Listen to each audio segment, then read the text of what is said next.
First, introduce yourself. Hey, my name is Edward Okpa. And okay, so I'm a delegate from Senatorial District 16. From San Antonio, okay. From Dallas. Oh, from Dallas. Yeah. Okay. Senatorial All right. District 16. Awesome. Yes. So I noticed you've got a Dewhurst sticker on. Yes. Tell me why you're supporting David Dewhurst. Well, I've known Dewhurst as a lieutenant governor. I'm a friend of the governor, Governor Perry. So I think Dewhurst has a better chance, and based on his leadership qualities and as well as his beliefs.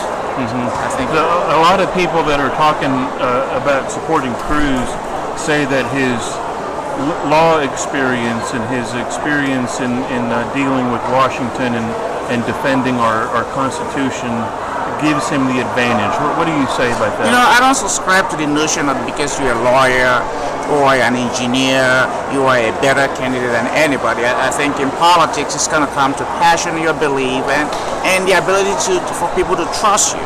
So being a lawyer to me is non-issue. Congress, making law is not trying law. We have people who have served in Congress who didn't have college education and they become good legislators. So that for me is not a selling point. Yeah. The selling point is somebody who can work for Texas, be open to everybody. I'm an immigrant from Nigeria, and immigration is an issue for me, is a concern for me, and national security, economic development. You look at the Republican Party of Texas, how many minorities have been given the opportunity to move up and participate and feel like they are part of this party. Right. So what is it that we're going to do? Is it that because we're not making the effort to be in it, or the party doesn't recognize our presence? Well, and that's really what the issue is a lot of people feel that the party may not want it to be that way. And some people do feel that way. But I think what I've noticed is more and more people are starting to see the trend that we need to kind of have a different approach on how we reach out, or before long, we'll be outnumbered. Well, excuse me, one thing I believe is there's never going to be a time anybody's going to put up a billboard and say, okay, now it's time for the Hispanic or the Africans or the Indians to join in. You just have to do what? Get in there and make your presence felt. Right.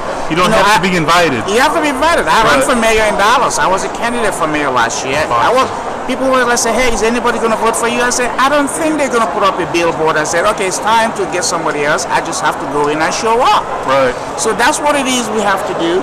We don't have to wait for anybody. Yeah. America belongs to us as much as it belongs to anybody else. Awesome. The only thing that is different for me is because I wasn't born here, I'm a naturalized citizen, so I wouldn't think of running for president. Right. But everything is available to me. Yes. I am the architect of my own destiny. That's awesome. That's Yes.